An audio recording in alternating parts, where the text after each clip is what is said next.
گرامی قدر سامعین، برادران اہل سنت والجماعت، محرم الحرام کا مہینہ چل رہا ہے اور آج آخری جمعہ ہے۔ اس مہینے میں عموماً صحابہ اور اہل بیت کے حوالے سے بات کی جاتی ہے، اس لیے کہ اللہ تعالیٰ نے ہمیں جو اپنی نعمت عظمیٰ عطا فرمائی، دین اسلام، یہ ہم تک پہنچا ہے صحابہ اور اہل بیت سے۔ صحابہ اور اہل بیت یہ نبی کریم صلی اللہ علیہ وسلم کی ایک ایک بات کو ہم تک پہنچانے والے ہیں۔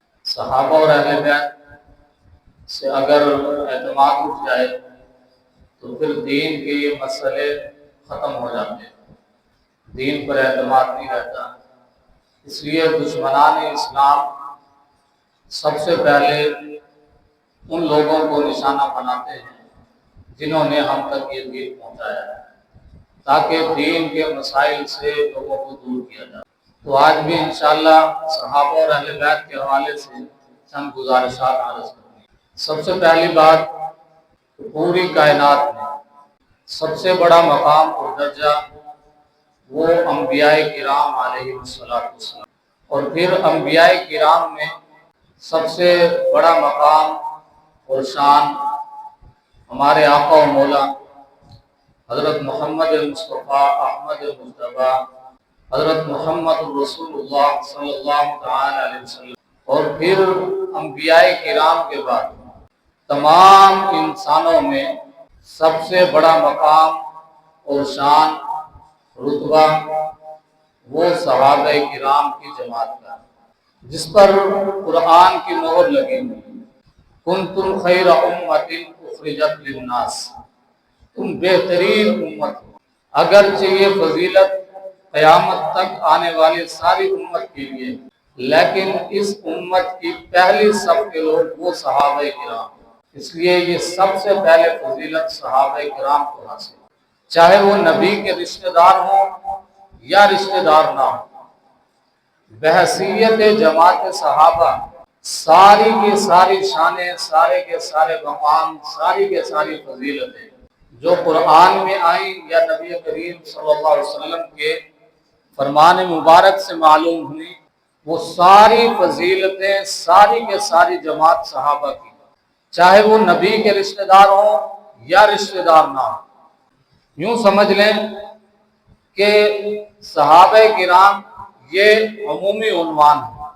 جیسے ہم یہاں پر بیٹھے ہیں، اگر کوئی ہم سے قومی شناخت پوچھے تو ہم کہیں گے ہم پاکستانی، اور اگر اس سے تھوڑی نیچے آ جائیں، خصوصیت کے ساتھ پوچھیں، تو پھر کہا جائے گا کہ یہ پنجابی ہے، یہ بلوچی ہے، یہ سندھی ہے، یہ فلاں ہے۔ اس کے بعد پھر اگر خصوصیت سے پوچھیں تو پھر ضلع تقسیم آ جاتی ہے۔ تو میں عرض یہ کر رہا ہوں کہ صحابہ کرام یہ عمومی عنوان ہے، سارے کے سارے صحابہ ہیں، جس نے کلمہ پڑھا، نبی کی صحبت میں آیا، وہ صحابہ کرام کی جماعت میں شامل ہو گیا، اور ساری شانیں اور فضیلتیں جو قرآن میں احادیث میں بیان ہوئی وہ ساری کے ساری اس کو حاصل ہوئی۔ اب اگر وہ نبی کا رشتہ دار ہے تو یہ الگ سے اس کے لیے فضیلت ہے، یہ الگ سے اس کے لیے منصب ہے، یہ الگ سے اس کے لیے اعزاز ہے۔ لیکن صحابہ کرام کی جماعت میں سارے کے سارے شامل ہیں، اگر ہم اس کو خصوصیت سے ذکر کریں گے تو پھر اس میں کچھ نبی کے رشتہ دار ہیں، کچھ نہیں، اور خصوصیت سے ذکر کریں گے کچھ مہاجرین ہیں، کچھ انصار ہیں، اور خصوصیت سے ذکر کریں گے کچھ بدر والے ہیں، کچھ نہیں ہیں، اور خصوصیت سے ذکر کریں گے کچھ عشرہ مبشرہ میں سے ہیں اور کچھ نہیں ہیں، اور خصوصیت سے ذکر کریں گے تو 4 یار ہیں جن کو خلافت راشدہ ملی اور نہیں۔ لیکن عمومی عنوان میں صحابہ کرام میں سارے کے سارے شامل ہیں، ساری فضیلتیں، ساری شانیں، سارے مقام، سارے مرتبے ساری جماعت کو حاصل ہیں، اگرچہ وہ نبی کا رشتہ دار ہو یا نہ ہو۔ دوسری بات یہ سمجھنی ہے کہ نبی کا رشتہ دار ہونا، صحابی کا رشتہ دار ہونا، یہ اس وقت کارآمد ہے جب نبی پر ایمان ہو، نبی کے راستے پر ہو۔ صحابی کا رشتہ دار ہونا اس وقت کام آئے گا جب صحابی کے راستے پر ہو، صحابی کے طریقے پر ہو، صحابی کے رنگ میں رنگا ہوا ہو۔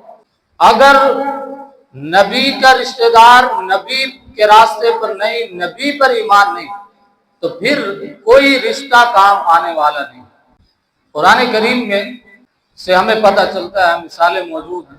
خواجہ ابو طالب نبی کریم صلی اللہ علیہ وسلم کے سگے چچا ہیں، اور دادا کے بعد نبی کریم صلی اللہ علیہ وسلم کی کفالت ابو طالب نے کی، اور پھر اعلان نبوت کے بعد مشرکین کی طرف سے ہر بار سہنے والے، ہر سوال کا جواب دینے والے، اپنے بھتیجے کے لیے ڈھال بننے والے، اور ہر موقع پر، ہر ظلم میں، ہر مشکل میں ساتھ ساتھ رہنے والے، یہاں تک کہ جب موت کا وقت آیا تو نبی کریم صلی اللہ علیہ وسلم اپنے چچا کے قریب گئے، اس لیے کہ نبی پوری امت کے ایمان کے حریص، اور پھر سگا چچا جس نے اتنا ساتھ دیا ہو، قریب ہوئے، کہا چچا میرے کان میں کلمہ پڑھ لو تاکہ کل قیامت کے دن میں گواہی دے سکوں کہ میرا چچا ایمان لے آیا۔ چچا نے کہا بھتیجے، لوگ تانے دیں گے کہ موت کے وقت موت کے ڈر سے ایمان قبول کیا، اس لیے چچا نے کلمہ نہیں پڑھا اور اسی طرح دنیا سے چلے۔ نبی مایوس ہوئے، غمگین ہوئے، تو اللہ نے قرآن اتارا، فرمایا انک لا تہدی من احببت ولکن اللہ یہدی من یشاء۔ اے پیغمبر، آپ کا کام ہے پیغام پہنچانا، آپ پیغمبر ہیں، آپ کا کام ہے پیغام پہنچانا، آپ نبی ہیں، آپ کا کام ہے خبر پہنچانا، آپ داعی ہیں، آپ کا کام ہے دعوت دینا، لیکن ہدایت دینا یہ میرا کام ہے۔ ولکن اللہ یہدی من یشاء، میں جس کو چاہتا ہوں ہدایت دیتا ہوں، آپ کا کام ہے دعوت دینا، آواز لگانا، اس آواز پر چلانا، یہ میرا کام ہے، اس لیے آپ کو غمگین ہونے کی ضرورت نہیں ہے، میں زیادہ بہتر جانتا ہوں کہ اس کے مقدر میں ہدایت تھی یا نہیں تھی۔ دوسری مثال قرآن کریم ہی سے کہ سیدنا نوح علیہ السلام اللہ کے پیغمبر ہیں۔ جب آپ نے کشتی بنائی تو لوگ ہنسنے لگے کہ یہاں تو کوئی پانی نہیں، اس کشتی کا کیا کریں گے؟ کشتی تیار ہو گئی، اللہ نے حکم دیا آل ایمان کو اس میں سوار کرو۔ آل ایمان سوار ہوئے، آسمان سے پانی اترا، زمین سے چشمے ابلے، ساری قوم جو ایمان نہیں لائی تھی، کشتی میں سوار نہیں ہوئی، وہ غرق ہونے لگی، تو سیدنا نوح علیہ السلام کی نظر پڑی، آپ کا بیٹا ڈوبنے لگا، تو شفقت پدری نے جوش مارا، تو قرآن کہتا ہے وَنَادَى نُوحٌ رَبَّهُ قَالَ رَبِّ إِنَّ ابْنِي مِنْ أَهْلِي۔ نوح علیہ السلام نے اپنے رب کو پکارا اور کہا اے اللہ، إِنَّ ابْنِي مِنْ أَهْلِي، یہ میرا بیٹا میرے آل میں سے ہے، میرے آل بیت میں سے، میرے آل میں سے ہے۔ وَإِنَّ وَعْدَكَ الْحَقُّ، اللہ تیرا وعدہ سچا ہے، تیرا وعدہ تھا کہ جو تیرے آل میں سے ہیں میں ان کو غرق ہونے سے بچاؤں گا۔ وَأَنْتَ أَحْكَمُ الْحَاكِمِينَ، آپ بادشاہ ہیں، ہم بے بس ہیں۔ تو اللہ نے کیا جواب دیا؟ فرمایا قَالَ يَا نُوحُ إِنَّهُ لَيْسَ مِنْ أَهْلِكَ، اے نوح، اے پیغمبر، إِنَّهُ لَيْسَ مِنْ أَهْلِكَ، بیٹا تیرا ہے لیکن تیرے آل میں سے نہیں، اس لیے کہ تیرے راستے پر نہیں ہے، تیرے اوپر ایمان نہیں لے کر آیا، ایمان قبول نہیں کیا، اس لیے تیرے آل میں سے نہیں ہے، آل بیت میں سے نہیں۔ تیسری مثال قرآن کریم ہی سے سیدنا نوح علیہ السلام اور سیدنا لوط علیہ السلام، دونوں اللہ کے جلیل القدر پیغمبر، لیکن دونوں کی بیویاں ایمان سے محروم رہیں۔ قرآن کہتا ہے ضرب اللہ مثلا للذین کفروا امرأۃ نوح وامرأۃ لوط كانتا تحت من عبادنا صالحین فخانتاہما فلم یغنیا عنہما من اللہ شیئا، کہ اے پیغمبر ایمان والوں کو مثال دو، ایمان والوں کو سمجھاؤ کہ کوئی چیز کام آنے والی نہیں ہے مال تو دور کی بات ہے، نبی کا رشتہ بھی کام آنے والا نہیں۔ مثال دو پیغمبر نوح اور پیغمبر لوط علیہ السلام کی بیویوں کی کہ وہ ایمان نہیں لائیں، فخانتاہما، انہوں نے خیانت کی، فلم یغنیا عنہما من اللہ شیئا، تو وہ ان کا رشتہ، نبی کا اہل بیت ہونا، نبی کی گھر والی ہونا، یہ ان کے کسی کام نہیں آیا۔ اللہ فرماتے ہیں وقیل ادخلوا النار مع الداخلین، جیسے اور ایمان سے محروم جہنم کے اندر داخل ہو رہے ہیں، اسی طرح لوط علیہ السلام اور نوح علیہ السلام کی بیویوں کو بھی کہا جائے گا کہ ان کے ساتھ جہنم کے اندر داخل ہو۔ تو میں عرض یہ کر رہا ہوں کہ نبی کا رشتہ دار ہونا یہ اس وقت کارآمد ہے جب نبی پر ایمان ہو، نبی کے راستے پر ہو۔ اگر نبی پر ایمان نہیں ہے، نبی کے راستے پر نہیں ہے، تو پھر رشتہ دار ہونا کارآمد نہیں ہے، یہ رشتہ کام آنے والا نہیں۔ اللہ تعالیٰ نے پیغمبر کو صرف رشتہ داروں کے لیے نہیں بھیجا، پوری امت کے لیے اللہ نے بھیجا۔ جیسے ہمارا کوئی M P M L A جب بنتا ہے تو وہ صرف رشتہ داروں کا نہیں ہوتا، وہ پورے حلقے کا ہوتا ہے۔ اگر وہ صرف رشتہ داروں کا نوازے تو آپ کہیں گے کہ آپ رشتہ داروں کے لیے M L A M P A نہیں بنے، پورے حلقے کے لیے بنے۔ تو اسی طرح اللہ کا پیغمبر پوری امت کو ایمان کی دعوت دینے کے لیے آتا ہے، صرف رشتہ داروں کے لیے نہیں آتا۔ پوری امت کو کلمے پر لانے کے لیے آتا ہے، صرف رشتہ داروں کے لیے نہیں آتا۔ پوری امت میں اپنا نور پھیلانے کے لیے، تقسیم کرنے کے لیے آتا ہے، صرف رشتہ داروں کے لیے نہیں آتا۔ قرآن کریم میں اللہ نے فرمایا، اللہ فرماتے ہیں میں رحمان ہوں، رحیم ہوں، میں نے اپنی رحمت پیغمبر پر تقسیم کی تو وہ رحمت للعالمین بنے، وما ارسلناک الا رحمت للعالمین۔ اور پیغمبر نے اس رحمت کو پوری امت پر تقسیم کیا، صرف رشتہ داروں پر نہیں، پوری امت پر تقسیم کیا۔ تو پوری امت کیا بنی؟ رحماء بینہم، آپس میں مہربان، ایک دوسرے کے ساتھ محبت کرنے والے، ایک دوسرے کے لیے نرم دل، رشتہ دار ہوں یا دوسرے لوگ ہوں۔ اللہ فرماتے ہیں رحماء بینہم، یہ سارے آپس میں مہربان۔ دوسری آیت مبارکہ اللہ فرماتے ہیں یا ایھا الذین آمنوا من یرتد منکم عن دینہ فسوف یأتی اللہ بقوم یحبهم ویحبونہ اذلۃ علی المؤمنین۔ اے پیغمبر، ایمان والوں کو سمجھاؤ کہ اللہ تمہارا محتاج نہیں ہے، اللہ تمہارا محتاج نہیں۔ یہ نماز، روزہ، یہ ذکر، تسبیحات، یہ نیکی کے کام، یہ تمہاری ضرورت ہے، اللہ کی ضرورت نہیں۔ کبھی بھی ذہن میں یہ بات نہ آ جائے اور یہ دل میں خیال پیدا نہ ہو جائے کہ میری ضرورت اللہ کو ہے، یہ میرا محتاج اللہ ہے۔ اگر یہ خیال دل میں آ گیا تو اللہ تعالی ایمان سے دور کر دے گا، دین سے خارج کر دے گا، اور پھر اللہ فرماتے ہیں فَسَوْفَ يَأْتِ اللَّهُ بِقَوْمٍ يُحِبُّهُمْ وَيُحِبُّونَهُ، تمہاری جگہ کسی اور لوگوں کو لے آؤں گا، وَيُحِبُّهُمْ وَيُحِبُّونَهُ، وہ اللہ سے محبت کرنے والے ہوں گے اور اللہ ان سے محبت کرنے والا ہوگا۔ أَذِلَّةٍ عَلَى الْمُؤْمِنِينَ، مومنین کے لیے وہ نرم ہوں گے، مومنین کے سامنے جھکنے والے ہوں گے، مومنین کے سامنے عاجزی اختیار کرنے والے ہوں گے۔ اللہ کے پیغمبر علیہ السلام ایسی تربیت فرمائے گا، ایسی امت تیار کرے گا کہ جو اپنی ضرورت ہوتے ہوئے دوسرے بھائی کو، ایمان والے کو، ایمان کی قدر اس کے سینے میں اتنی ہوگی کہ وہ ایمان والے کو کہے گا کہ اگرچہ میرا حق ہے لیکن تو ایمان والا ہے، میں اپنے حق کو چھوڑنے کے لیے تیار ہوں۔ ایسی امت اللہ کا پیغمبر تیار فرمائے گا، ایسی تربیت کرے گا۔ ہماری طرح کے لوگ نہیں ہوں گے کہ بات بات پر جھگڑنے والے، تنازع کھڑا کرنے والے۔ نبی ایسی امت تیار کرے گا کہ مومنین پر وہ نرم ہوں گے۔ اور تیسری آیت وَيُقْصِرُونَ عَلَىٰ أَنفُسِهِمْ وَلَوْ كَانَ بِهِمْ خَصَاصَةٌ، وہ پیغمبر ایسی امت تیار کرے گا، ایسی تربیت کرے گا کہ اپنی ضرورت پر دوسروں کی ضرورت کو ترجیح دینے والے ہوں گے، اپنی بھوک پر دوسروں کی بھوک کو ترجیح دینے والے ہوں گے، اپنی پیاس پر دوسروں کی پیاس کو ترجیح دینے والے ہوں گے۔ اور نبی کریم صلی اللہ علیہ وسلم نے ایسی امت تیار کی، دنیا کو دکھایا۔ ایک صحابی رسول گھر میں آئے، کہا کہ میرے گھر میں مہمان ہیں۔ بیوی سے کہا کہ گھر میں کھانا موجود ہے یا نہیں ہے؟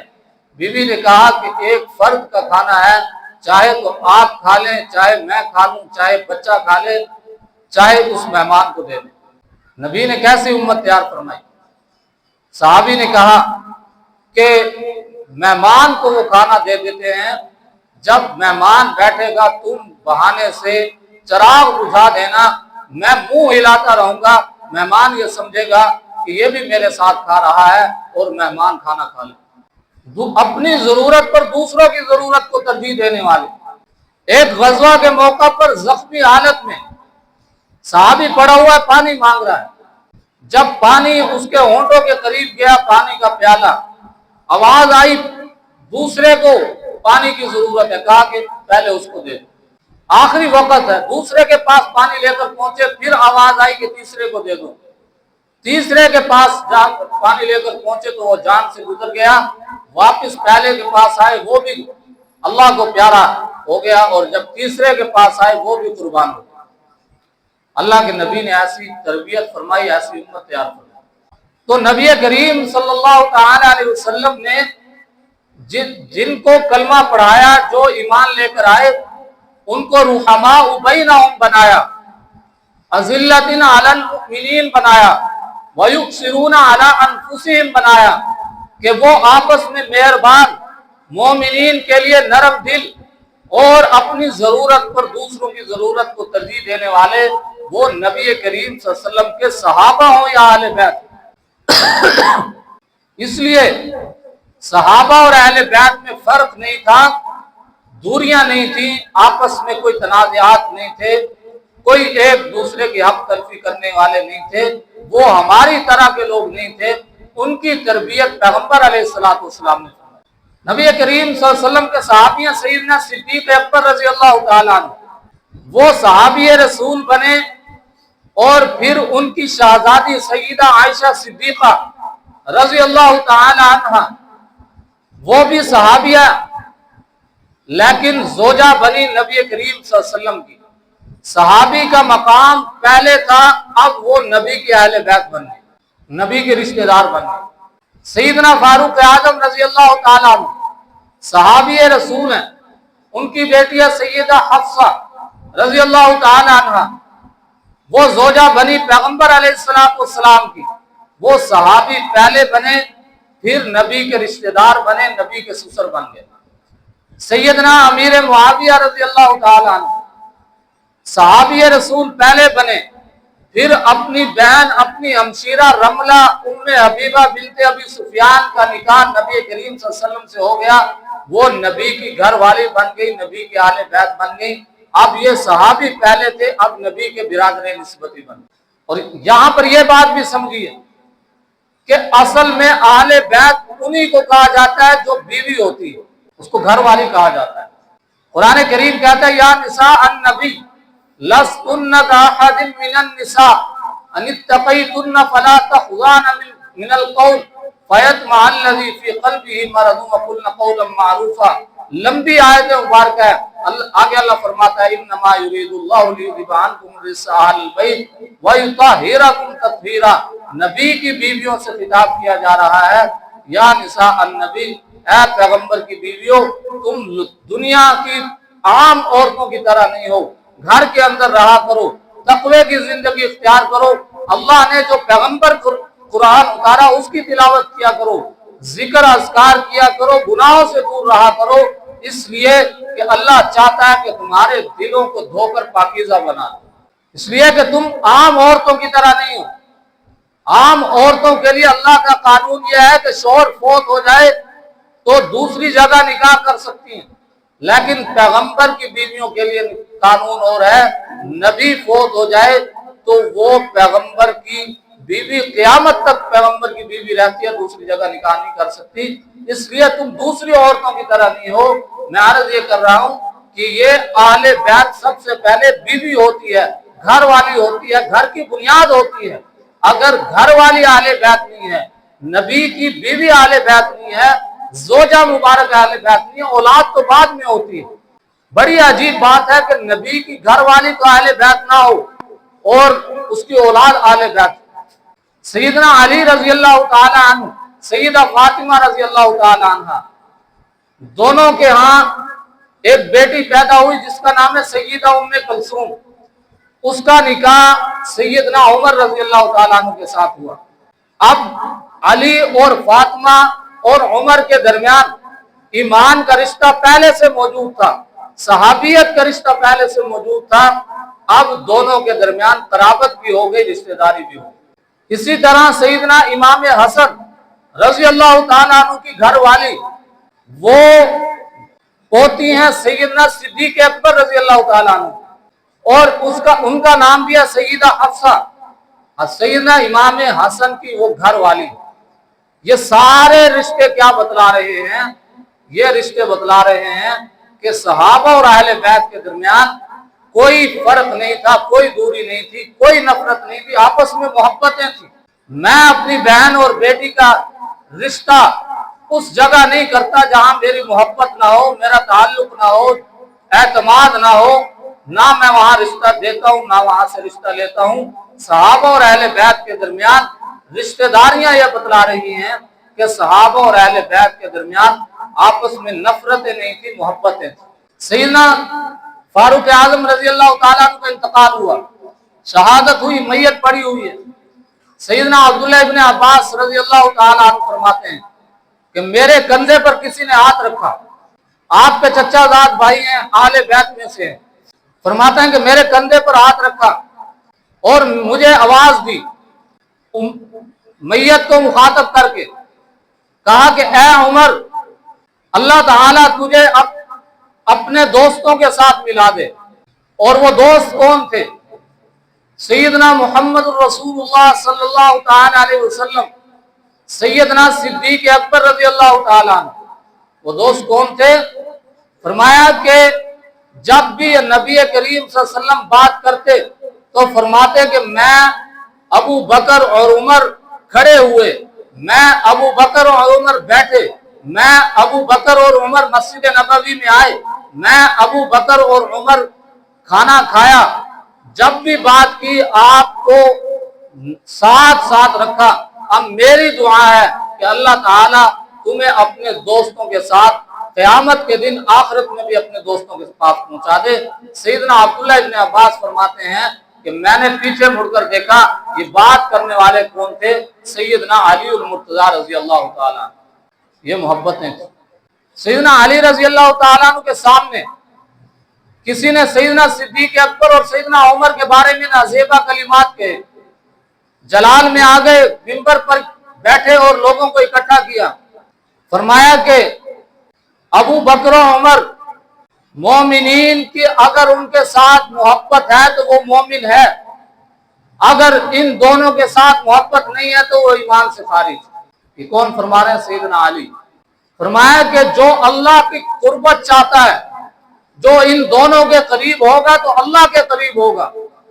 اور پھر منبر ہی پر سیدنا علی رضی اللہ تعالیٰ عنہ نے فرمایا کہ یہ میرے پیغمبر کے، میرے نبی کے بھائی بھی تھے، رشتہ دار بھی تھے، وزیر اور مشیر بھی تھے، اور اس امت کے سردار بھی تھے۔ اور پھر منبر ہی پر فرمایا کہ سیدنا صدیق اکبر اور سیدنا عمر یہ اس امت کے لیے بمنزلہ باپ کے تھے۔ آج کے بعد اگر سیدنا صدیق اکبر اور سیدنا عمر کے بارے میں کسی نے کوئی نازیبا بات کہی تو میں علی اس کو خود سزا دوں گا۔ یہ کیا ہے؟ محبتیں۔ وقت نہیں ہے ورنہ بہت سی مثالیں پیش کی جا سکتی۔ محرم کے دنوں میں ان موضوعات پر یوٹیوب پر بیٹھے نام نہاد مذہبی سکالر تحقیق کے نام پر تاریخ کے من گھڑت جھوٹے واقعات نکال کر ان کے درمیان فرق کو ثابت کرتے ہیں۔ صحابہ یہ تھے، اہل بیت یہ تھے، آپس میں اتنی دوریاں تھیں، نفرتیں تھیں، انہوں نے حق تلفیاں ایک دوسرے کی تھی۔ اور مثال کے طور پر واقعہ پیش کرتے ہیں کہ سیدہ فاطمہ رضی اللہ تعالی عنہا ان کا ایک باغ تھا سیدنا محمد رسول اللہ کا باغ فدق۔ جب نبی کریم صلی اللہ علیہ وسلم کا انتقال ہوا تو سیدہ فاطمہ سیدنا صدیق اکبر کے پاس آئیں اور آ کر عرض کی کہ یہ باغ میرے ابا جان کی ملکیت تھا۔ سیدنا صدیق اکبر نے کہا کہ میری جان بھی نبی کریم صلی اللہ علیہ وسلم پر قربان ہے، میں ابو بکر تو وہ ہوں کہ نبی کریم صلی اللہ علیہ وسلم نے سارے صحابہ کو مخاطب کر کے کہا کہ میرے لیے دین کے لیے کیا کیا لے کر آئے ہو، میں ابو بکر وہ ہوں کہ نبی کو میرے اوپر اتنا مان تھا، فرمایا کہ ابو بکر گھر میں کیا چھوڑ کر آئے، میں نے تو سب کچھ پیغمبر پر لٹا دیا، حتیٰ کہ اپنے تن کے کپڑے بھی اتار کر پیغمبر کے قدموں میں نچھاور کیے، تاج کا لباس میں نے پہنا، کانٹوں سے جوڑا، سیدنا جبرائیل امین تشریف لائے، تاج کا لباس پہنا ہوا، رسول اللہ صلی اللہ علیہ وسلم نے فرمایا کہ تاج کا لباس کیوں پہنا، یہ کیسا لباس؟ تو سیدنا جبرائیل امین نے فرمایا کہ آج صدیق اکبر نے تاج کا لباس پہنا تو اللہ نے آسمان کے فرشتوں میں اعلان کیا کہ سارے کے سارے فرشتے سیدنا صدیق اکبر کی طرح آج تاج کا لباس پہنا۔ میرا